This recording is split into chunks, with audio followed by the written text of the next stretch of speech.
So hello folks, welcome to Cure Dimension where we focus on plain pathways to pursue positive provisions. And today I'm with my friend here, has a very radiant smile. I'm sure she's going to smile for you any minute now. So the whole idea here is to talk about the topic today that we're going to talk about. And so I usually refer to my friend here as Tess. I don't know why I get to call her Tess, but I guess she allows me. But her name is really Thesta Mosley.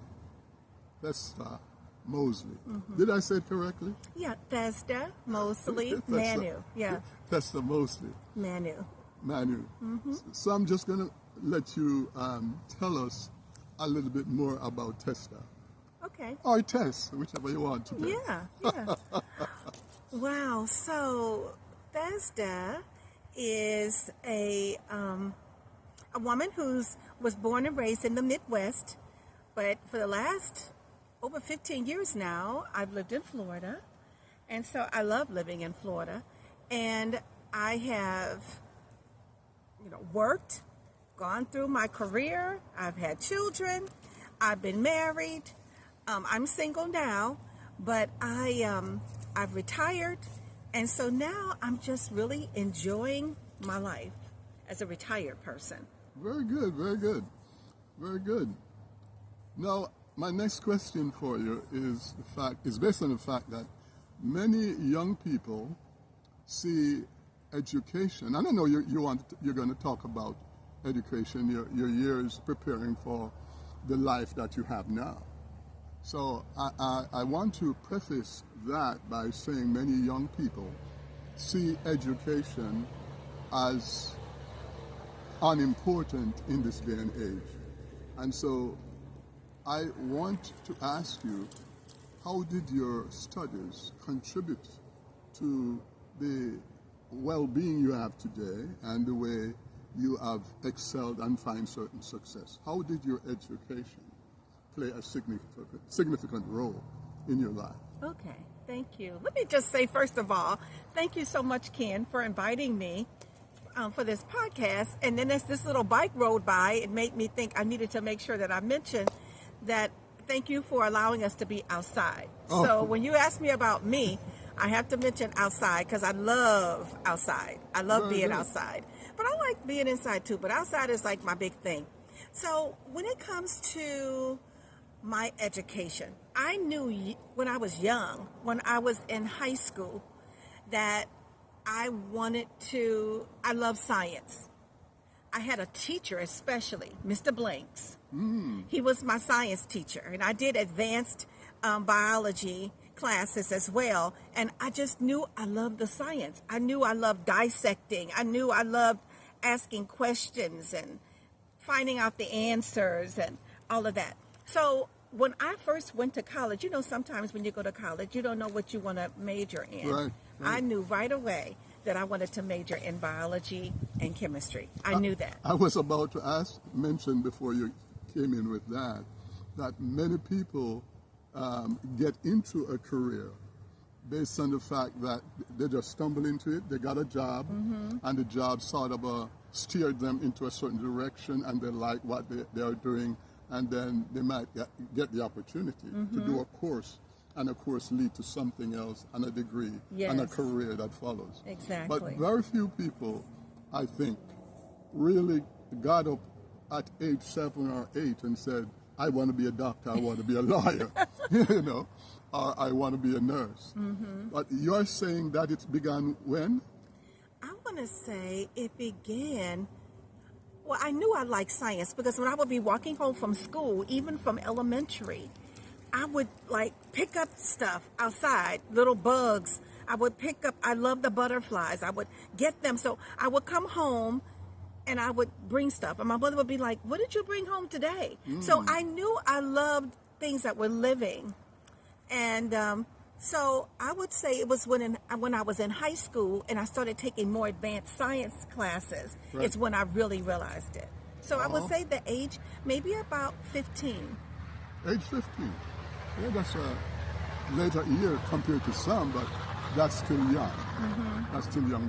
That's before your working career, your working life. Oh, yes. Oh, yeah. Yeah. So tell us about the process of you becoming a scientist in your own order. What's that? In pharmaceutical science? Well, first I started working in research. Okay. So I worked in agricultural research. And then with a company called Monsanto. And then when I stopped working I worked in entomology. So I worked with insects. Oh my goodness. Yes. So that's a long story. But I when I was in college, I did a research project in entomology. Right. And so when I started looking for a job, I saw that there was a job in entomology. I'm going to tell you this. My most favorite scripture is Proverbs 3, 5, and 6. In all thy ways acknowledge him, and he will direct your path.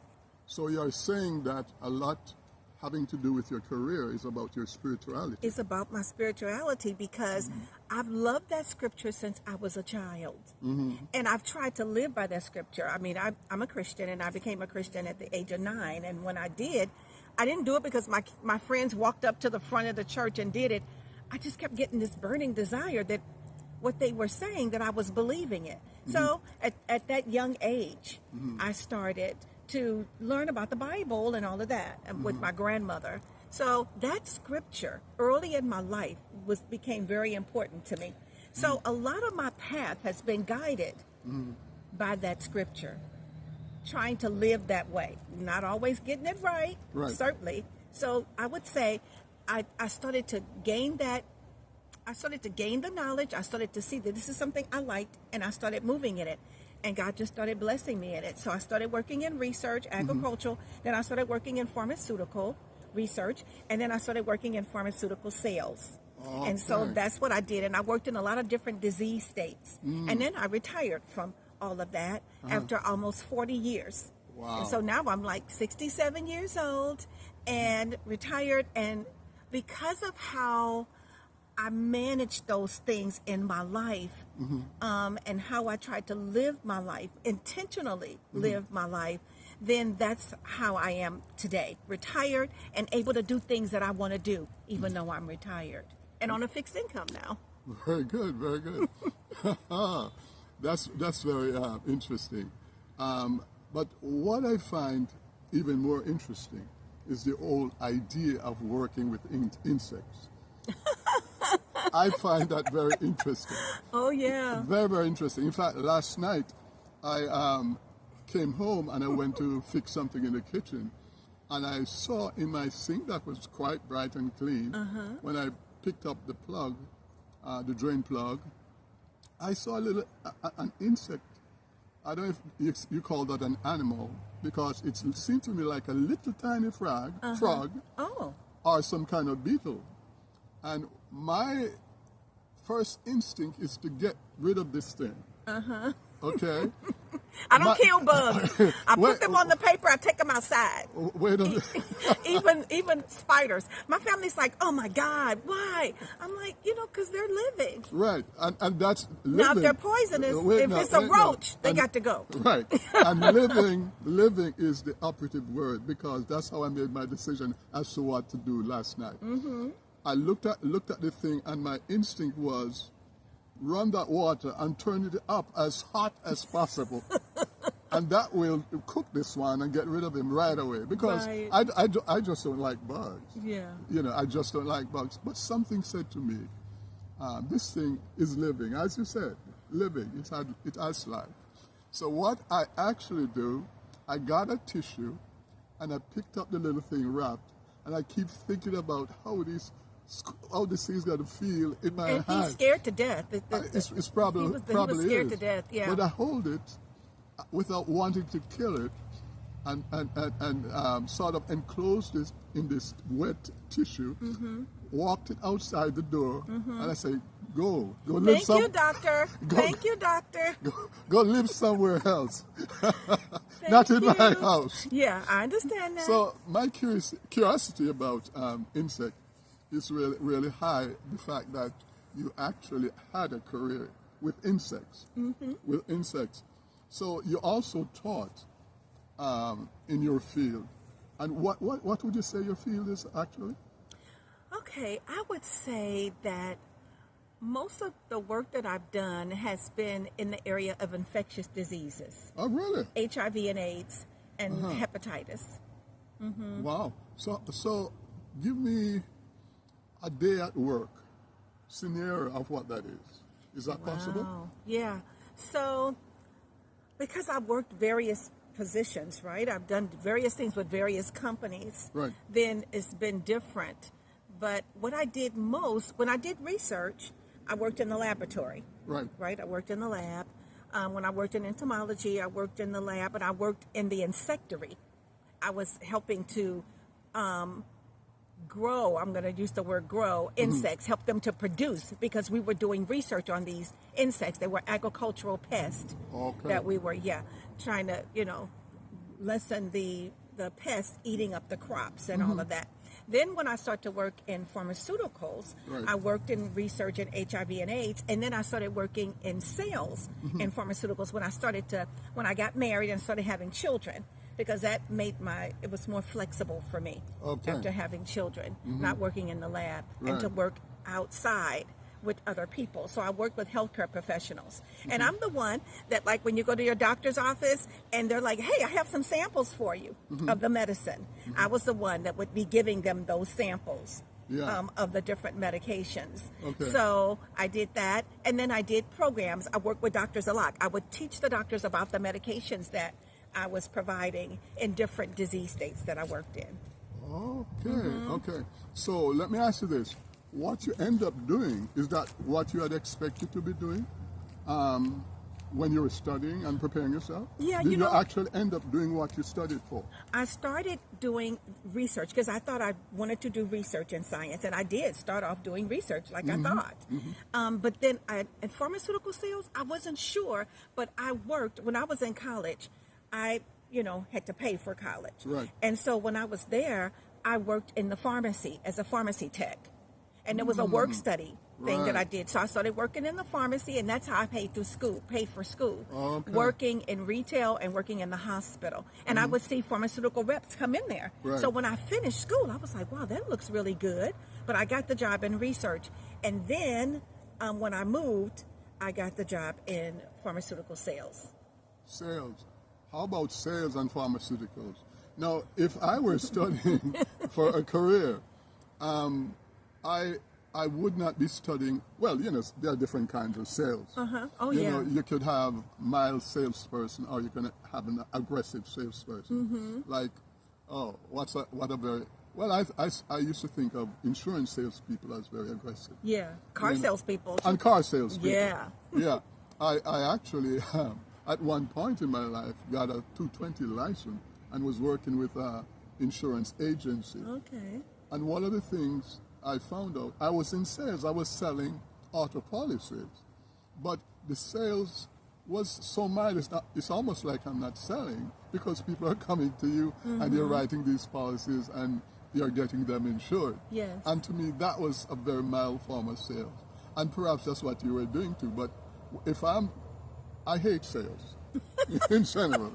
Okay, I hate sales, and I often said that I'd rather work hard for $10 than to have to work on somebody's mind and coercing them to buy something and make $50 on it. I hate sales that way. Yeah, I love sales. Oh, you do? I'm a people person. Okay. And so pharmaceutical sales was perfect for me because I had the science background and I'm a people person. Wonderful. And if I believe in it, then even though you're a doctor and you got much more education than me, I can show you how this may be good for you and for your patients. And and then I'm going to be able to give you the scientific side of it, as well as why, the sales part of it. Yeah. Very good. So Very good. Very good. That answers my question. Thank you for that. My next question, as we wrap it up. Okay. Everyone who works hard in a career looks forward to the haven of retirement. You mentioned that retirement means living your best life. Mm-hmm. What do you mean by your best life? Wow, that's a really great question. For me, living my best life is, okay, I think of another scripture, Jeremiah 29:11, that talks about the plans that God has for us to give us a good future and a good hope. And so I intentionally did things in my life to help prepare me for retirement. Okay. The way that I managed my finances.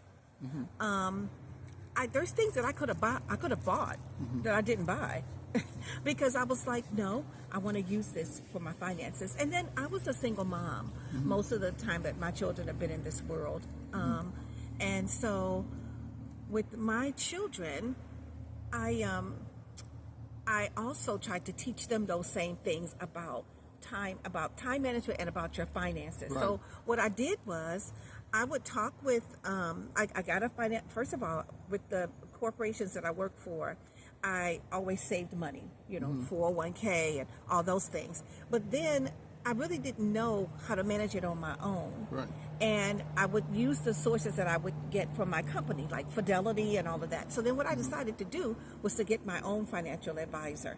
And once I got a financial advisor that I really trusted, then that helped me be able to build the finances that I needed to move towards retirement. Right. And so I was very disciplined in that.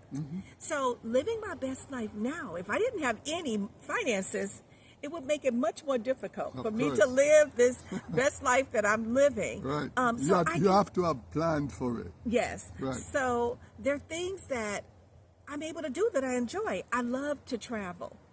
So I travel. I travel domestically. I travel internationally. I love live theater. Don't you like live theater? I sure do. Yeah, I love live theater. So I do that.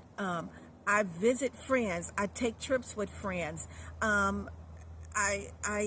Being outside. I just love being outside. That's my most favorite place to be. So I'm very involved in. I love to kayak. I love to fish. I love to ride my bike. I love to walk trails. Like here in this park, I walk out here. This is one of my places that I walk. So I have a very adventurous type of life. And so I'm able to do those things. And I plan them out. Even though I'm retired, I still have plans. I still have a calendar of things that I do. Well, I do notice that you are a person who is very proactive in your life. And it gives me joy to speak with you and knowing that you look far ahead to set your plans as to the way you move in every aspect of your life.